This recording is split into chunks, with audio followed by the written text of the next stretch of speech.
ఢిల్లీలో బీజేపీ విజయంతో తెలంగాణలో కూడా బీజేపీ శ్రేణులంతా జోష్లో ఉన్నారు. ఇవాళ వరంగల్, ఖమ్మం, నల్గొండ ఎమ్మెల్సీ నామినేషన్ కార్యక్రమానికి మాజీ ఎంపీ బూర నర్సయ్య గౌడ్ హాజరు కావడం జరిగింది. మనతో మాట్లాడడానికి బూర నర్సయ్య గౌడ్ ఉన్నారు.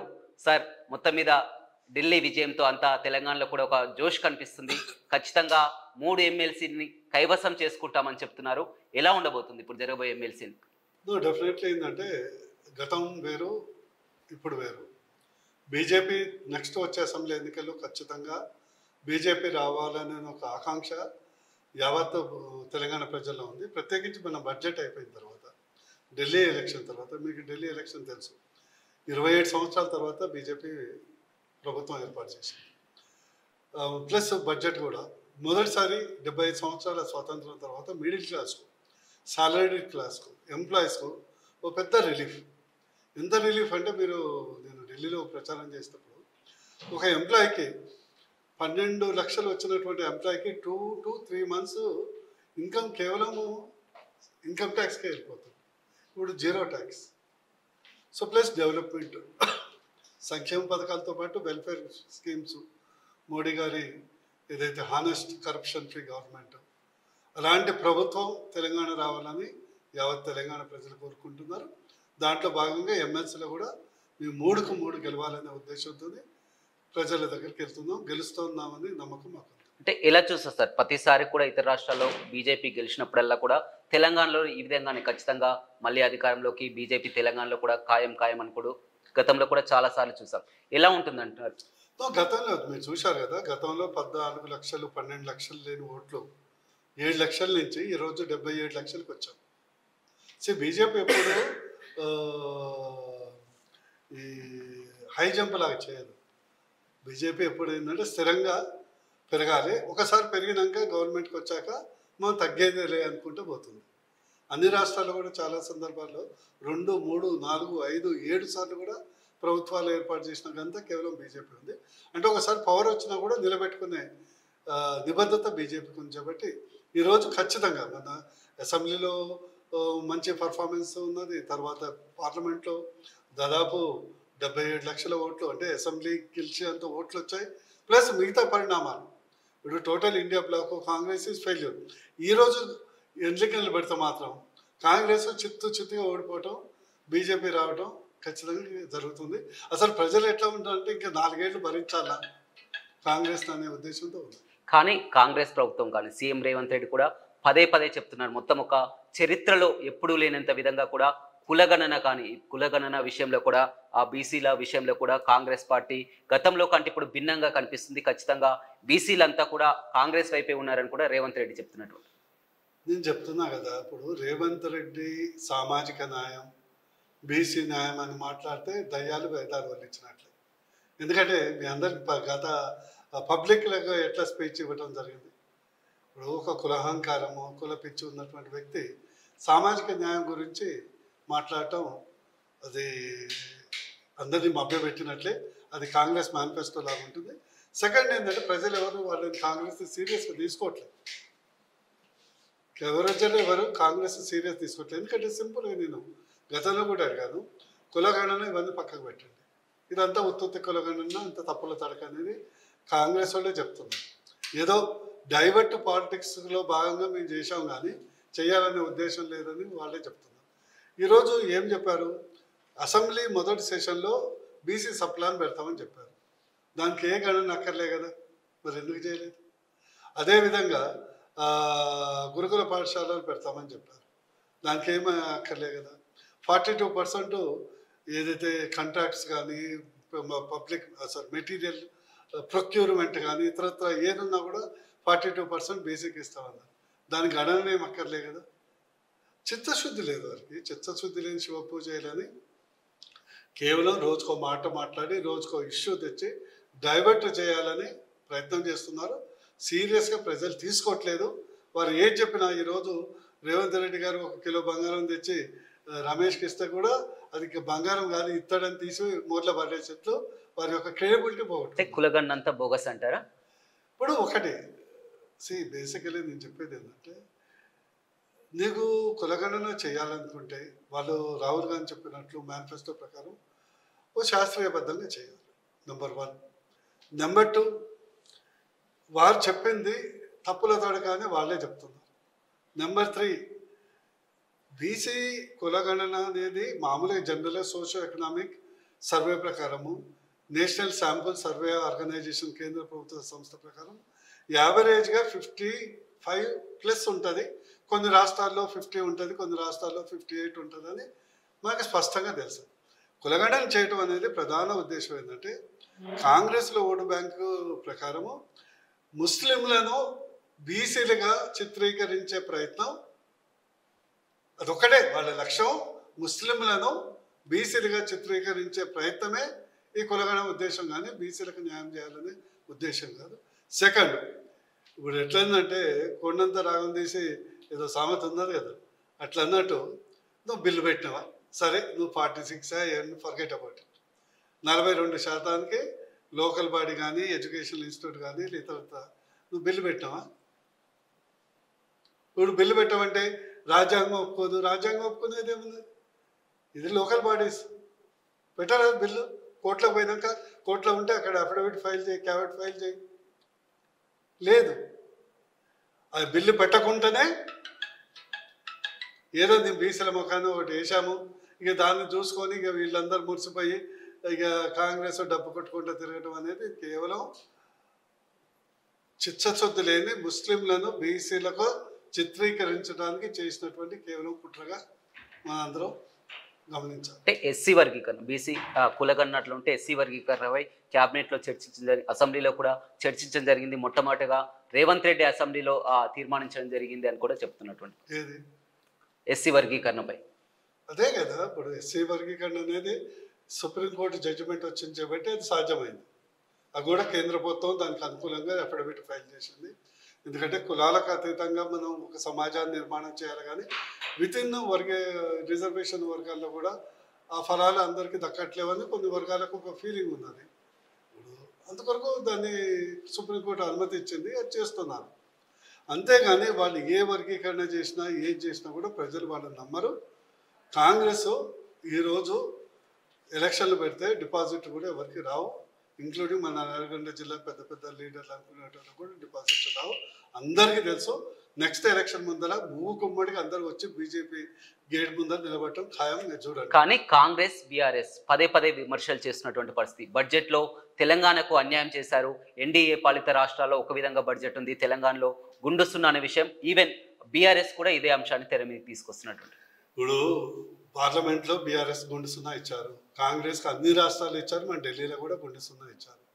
ఈరోజు ఏంటంటే బడ్జెట్ అనేది 2 రకాలు ఉంటుంది. ఒకటి రాజ్యాంగబద్ధంగా వచ్చేది, 2 ప్రాజెక్టులతో. ఇప్పుడు వీళ్ళ గొంతమ్మ కోరికలు ఎట్లా అంటే పిల్లల్ని నేను గంట కానీ కేంద్రం మా పిల్లల్ని మీరు పెంచాలన్నట్టు కాంగ్రెస్ ప్రభుత్వం ఉంది.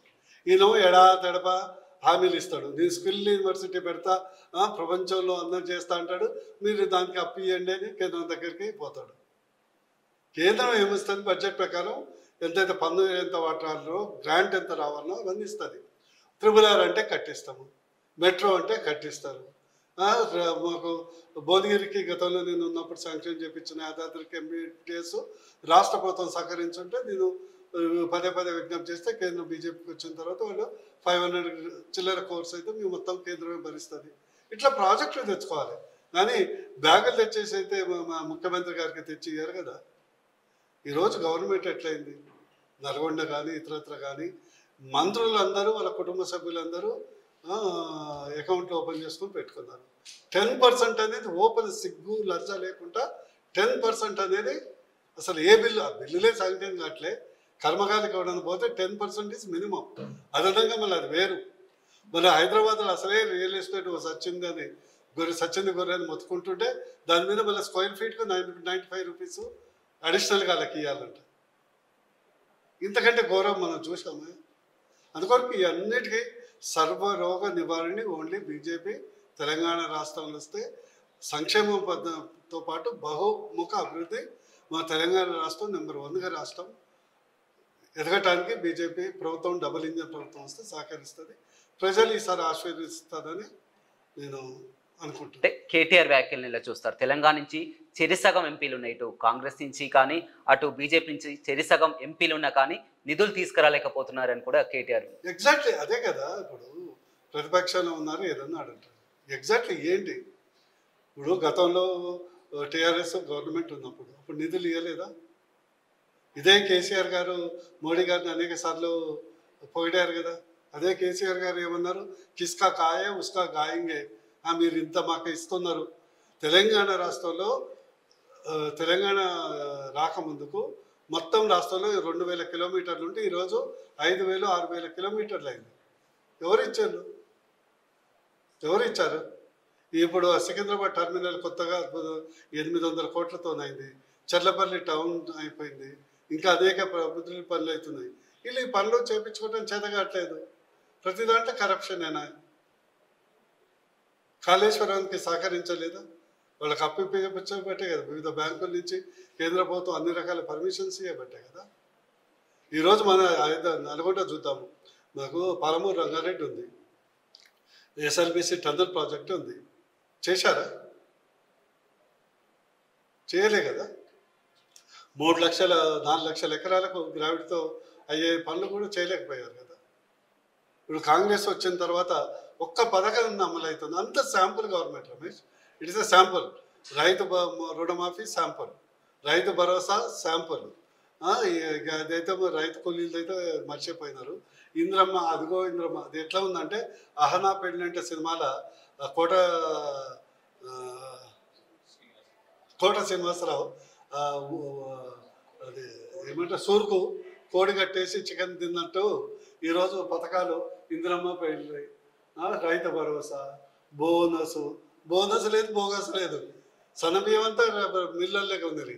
వీళ్ళెక్కడ అంటే ఇందిరం ఇళ్ళ విషయంలో కొంచెం కేంద్రం పేరు పెడితే మేము ఇందిరం ఇల్లు ఇవ్వడానికని బీజేపీ కాస్త రాద్ధాంతం చేస్తున్నారు. నాకు ఎట్లా ఇస్తామా ఇందిరమ్మ పెళ్ళి?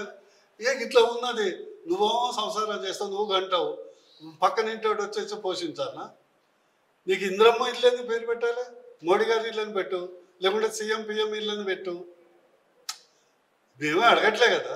ఓ 2.5 లక్షలు మేము ఇస్తాం, నువ్వు 2 లక్షలు ఇచ్చేసాయి, మొత్తం రాష్ట్రంలో 20 కాదు 30 లక్షలు ఇల్లు ఇద్దామని మేము ఓపెన్గా ఆఫర్ ఇచ్చాం కదా. ఎవరైనా నువ్వు కూడా నీ ఇంట్లో పెళ్ళి అయితే నువ్వు ఖర్చు పెట్టారు కానీ పక్కింటోడు జోరుదారుగా పెళ్లి చేస్తా కానీ పక్కింటోడు వచ్చి నువ్వు ఖర్చు పెట్టరాబాయి, డిన్నర్ పెట్టరాబాయి, బొక్కలేరాబాయి అంటే అర్థం లేని ఆలోచన. అసలు ఇందిరమ్మ పేరు అని పెట్టినప్పుడే సొంతగా రాష్ట్ర ప్రభుత్వం నిధులతో చేయాలి. ఇంకో ఎంత దారుణం అంటే ఈరోజు ఆయుష్మాన్ భారత్ 70 సంవత్సరాలు నిండిన వాళ్లకు, కుల మతాలకు, ఆర్థిక స్తోమతలకు లేకుండా అందరికీ వర్తిస్తుందని కేంద్రం ఒక పథకం తెచ్చింది. 70 ఇయర్స్ నిండితే కులం లేదు, మతం లేదు, నీ యొక్క ఎకనామిక్ స్టేటస్ లేదు, అందరూ 5 లక్షల వరకు నీకు ఫ్రీ ట్రీట్మెంట్. నీకు అది సొమ్ము పోతుందా? కేంద్రమే కదా ఇచ్చేది పైసలు. ఇంట్లో పెద్ద మనుషులకు ఎవరికన్నా అయితే కేంద్రమే కదా, నీకేం సొమ్ము పోతుందా? ఎందుకంటే మోడీ గారు పెట్టారు. అవును, నేను అడుగుతున్నా, రేషన్ కార్డుల మీద మోడీ గారి ఫోటో. అసలు రేషన్ కార్డుల మీద ఇచ్చేదే 6 కేజీల బియ్యం. ఇంకేమైనా ఇస్తున్నారా? పప్పులు ఇస్తున్నారా? బెల్లం ఇస్తున్నారా? ఏమి ఇవ్వట్లే కదా. నవధాన్యాలు ఇస్తున్నారా? ఓన్లీ మోడీ గారు ఇచ్చేటువంటి పిఎం గరీబ్ కళ్యాణ యోజన కింద ఫ్రీ రేషనే కదా. మరి మోడీ గారు ఫోటో పెట్టాలా లేదా? మొత్తం ఏదైనా కానీ రేషన్ కార్డు గతంలో కూడా ఎప్పుడు బీఆర్ఎస్ టైంలో 10 ఏళ్లలో కూడా ఉండలేకపోయారు. ఇప్పుడు రేషన్ కార్డులు మళ్ళీ కూడా దరఖాస్తు చేసుకోవచ్చు అని కూడా చెప్తాను. ఇది దరఖాస్తు ఎట్లయిందంటే ఒక సినిమాలో ఉండేది, మా చెల్లి పెళ్ళి మళ్ళీ అన్నట్టు దరఖాస్తుల మీద దరఖాస్తు. అది అయ్యేది లేదు, పోయేది లేదు. ఈ గవర్నమెంట్ పడిపోయే వరకు దరఖాస్తుల రాజ్యమే అయిపోతుంది. అంటే పడిపోతుందంట గవర్నమెంట్ పోయే వరకు ఉంటున్నా. అంటే గవర్నమెంట్ ఉంటుంది. నాకైతే డౌటే. నిన్న బండి సంజయ్ కూడా ఇదే ఆఫీస్లో ఒక కీలక బీఆర్ఎస్ అదేవిధంగా కాంగ్రెస్ కలిసి పనిచేస్తున్నాయి. ఎందుకంటే కాళేశ్వరం కానీ, ఫోన్ ట్యాపింగ్ కానీ, ఈ ఫార్ములా రేస్ కానీ అన్ని సుప్రీంకోర్టు కూడా అరెస్ట్ చేయవచ్చు అని చెప్పినప్పుడు కూడా అరెస్ట్ చేయకపోవడానికి కారణం మీరిద్దరు కలిసి పనిచేస్తున్నారు అని కూడా. ఇప్పుడు ఎట్లా అంటే ఇద్దరు మునిగిపోయే నావలు. ఇప్పుడు ఆమ్ ఆద్మీ పార్టీ కేజ్రీవాల్ పోయినాక నిన్న స్పష్టంగా ఒక భాషకు మార్పు వచ్చింది కదా. మనం కలిసిపోయి పని చేయాలి, దక్షిణాదిలో మనం అందరం కలిసి చేయాలనేది అక్కడ రేవంత్ రెడ్డి, ఇక్కడ బీఆర్ఎస్ నాయకులు మాట్లాడుతున్నారంటే స్పష్టంగా కాంగ్రెస్ అండ్ బీఆర్ఎస్ ఒక నిర్ణయానికి వచ్చినాయి. ఒంటరిగా సపరేట్గా పోటీ చేస్తే మనము ఇక్కడ బీజేపీని తట్టుకోలేము, ఇద్దరిని మటాచ్ చేస్తారు బీజేపీ వాళ్ళు. అందుకొరకు మనం బతికుండాలంటే కలిసి పనిచేయాలనేది స్పష్టమైనటువంటి నిర్ణయానికి వచ్చారు. కానీ ఢిల్లీలో కాంగ్రెస్ కి గుండు సున్నా ఇచ్చినందుకు అభినందనలు కూడా కేటీఆర్ ట్వీట్ ద్వారా తెలియజేయడం జరిగింది. ఏది మీకు సపోర్ట్ గా మొత్తం ఎక్కడైతే కాంగ్రెస్ కి అక్కడ 0 స్థానాలు. ఇంకో స్టేట్మెంట్ కూడా ఇచ్చారు, మీరు గమనించారా? మీరు దాంట్లో గుండె సున్నా అని చెప్పుకుంటూనే కాంగ్రెస్ చేయటం వల్ల ఆపు ఓడిపోయింది, ఇక్కడ రేపు కూడా మేము కాంగ్రెస్ బీఆర్ఎస్ అయితే సపరేట్గా చేస్తే ఇద్దరం ఓడిపోతాం అనే ఒక సంకేతం ఇచ్చుకుంటే కలిసి పనిచేద్దామని కూడా చెప్పారు. నిజంగా అక్కడ చూస్తున్నా కానీ ఓట్ల శాతం కూడా చూసినైతే ఆపు కాంగ్రెస్ కలిసి పోటీ చేస్తే బీజేపీ గెలవలేకపోవని కూడా చాలా వరకు. ఇప్పుడు గతంలో కాంగ్రెస్కి ఎంత వచ్చినాయి? 4.8 వచ్చినాయి. ఇప్పుడు 7 వచ్చాయి, 1.7% పెరిగింది. ఏం పెరగలే. కాపుకు 10% తగ్గింది, మాకు 8% పెరిగింది. కాంగ్రెస్కు 1.5% పెరిగింది. ఏదో కాంగ్రెస్కు మీరు అన్నట్టు 15% వచ్చుంటే మీరు అన్నది ఎంత వచ్చింది? 1.5% పెరిగింది గత ఎన్నికల కంటే. ఏం పెద్ద డిఫరెన్స్ లేదు. ఒకటేంటంటే అక్కడ ఏదైతే మన కేజ్రీవాల్ గారు ఏదైతే రాజకీయాలు ఆనెస్ట్ రాజకీయాలు చేయాలనేది వచ్చారో మొత్తము అవినీతిలో కోరుకుపోయారు. ఒక శీష్ మహల్ రాజులాగా ప్రవర్తిస్తున్నాడు, ఒక డిక్టేటర్ లాగా వస్తున్నారు. ఇక ఢిల్లీలో అయితే నేను 10 రోజులు చూసి వచ్చాను.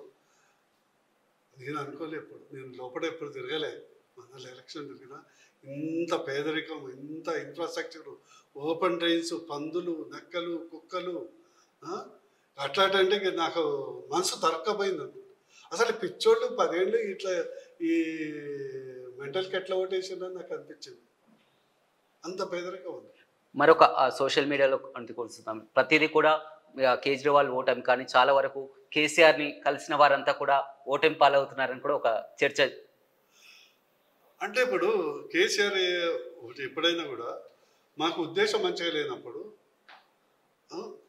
ఆ ఎఫెక్ట్ అనేది అందరికి అనిపిస్తుంది. కేసీఆర్ గారు కలిసింది ఏంటంటే దేశంలో ఉన్నటువంటి అవినీతి కుటుంబ రాజకీయ పార్టీలందరినీ ఏకం చేయాలని ఒక గ్రాండ్ ప్లాన్లో వచ్చాడు.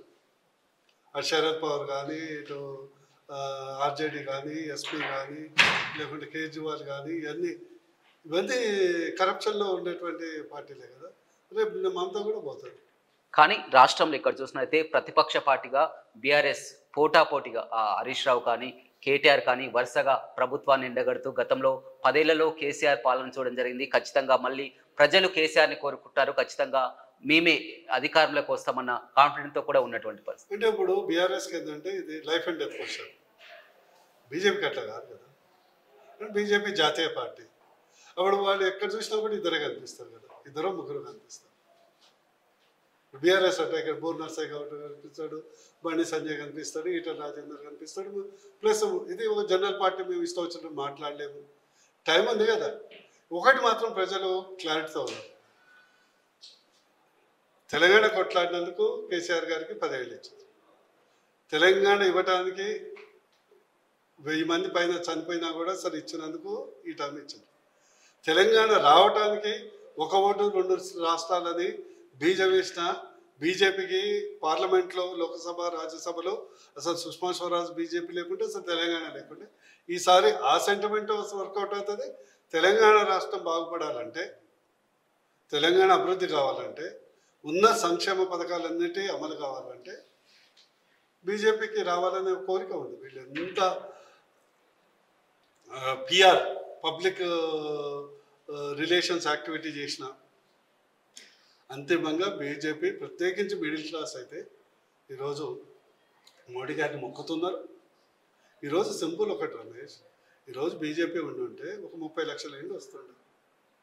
Suppose your journalist, private employee, ఓ 15 లక్షలు ఇల్లు కట్టుకోవాలంటే నీకు ఒక 3 లక్షలు ప్రభుత్వం నుంచి, రాష్ట్రం నుంచి ఒక 3 లక్షలు, ఒక ఇంట్రెస్ట్ సబ్సిడీతో ఒక 6 లక్షలు వస్తే నువ్వు రెంట్ కట్టేది సొంత ఇల్లులు అవుతాయి కదా.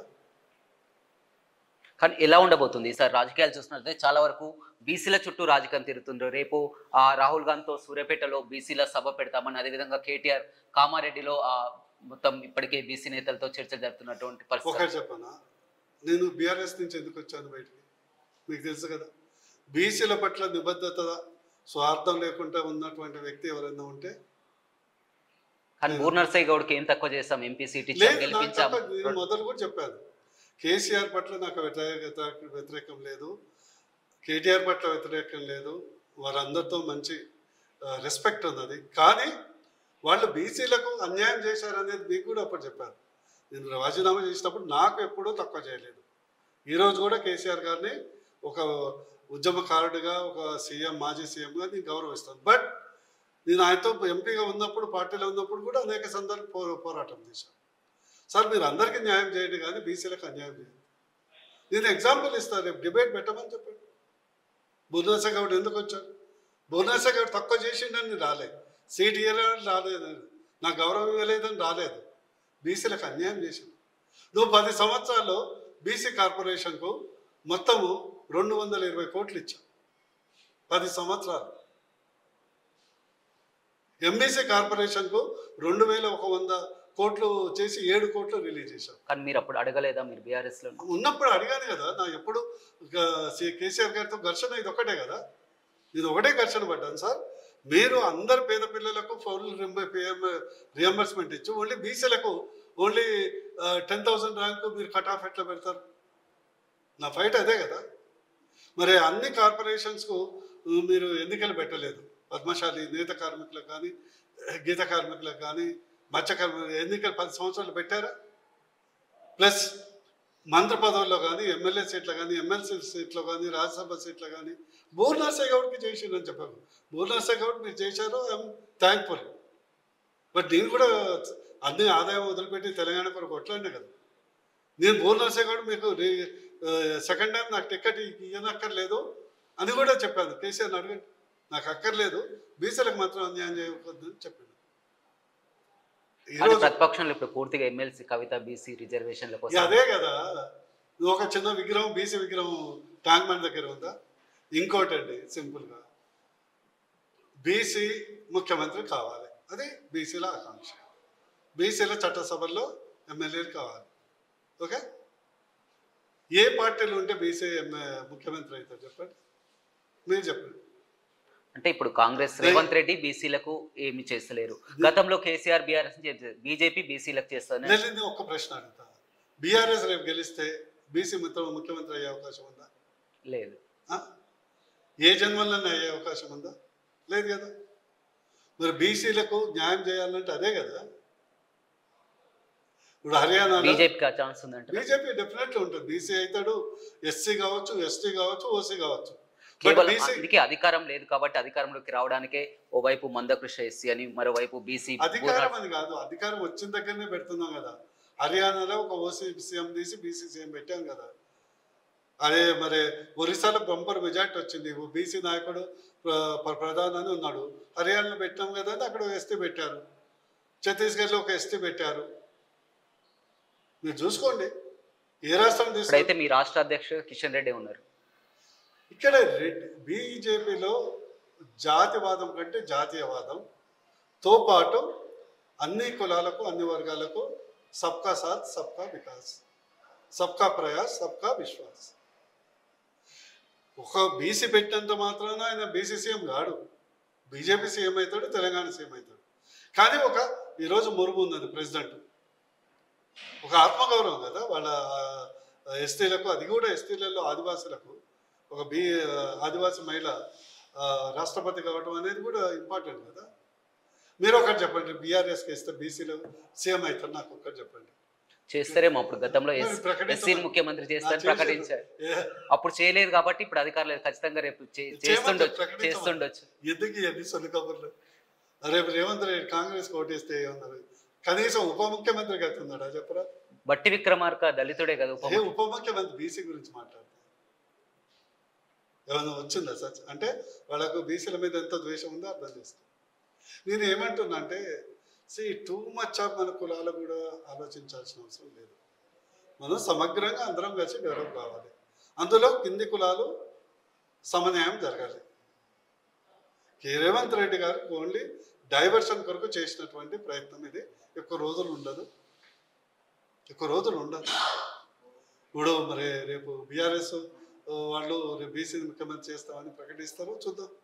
రైట్, చూడొచ్చు పూర్తిగా బీసీని ఓట్ బ్యాంక్ కోసమే వాడుకుంటున్నారని అటు కాంగ్రెస్ పార్టీ కానీ బీఆర్ఎస్ కానీ కేవలం బీసీలని ఓట్ బ్యాంక్ గా చూస్తున్నారు. గత 10 ఏళ్లలో కూడా కేసీఆర్ ముఖ్యమంత్రిగా ఉన్నప్పుడు బీసీలకు ఒరగబెట్టింది ఏమీ లేదని ఇప్పుడు కాంగ్రెస్ పార్టీ కూడా కొత్త కులగన్నంతా కూడా బోగస్ అని చెప్తున్నారు. ఏదేమైనప్పటికీ కూడా ఢిల్లీ ఫలితాలే కానీ ఇటీవల జరుగుతున్నటువంటి మార్పులతో ఖచ్చితంగా బీజేపీ తెలంగాణలో అధికారంలోకి రావడం ఖాయమని కూడా బూర నర్సయ్య గౌడ్ చెప్తున్నారు.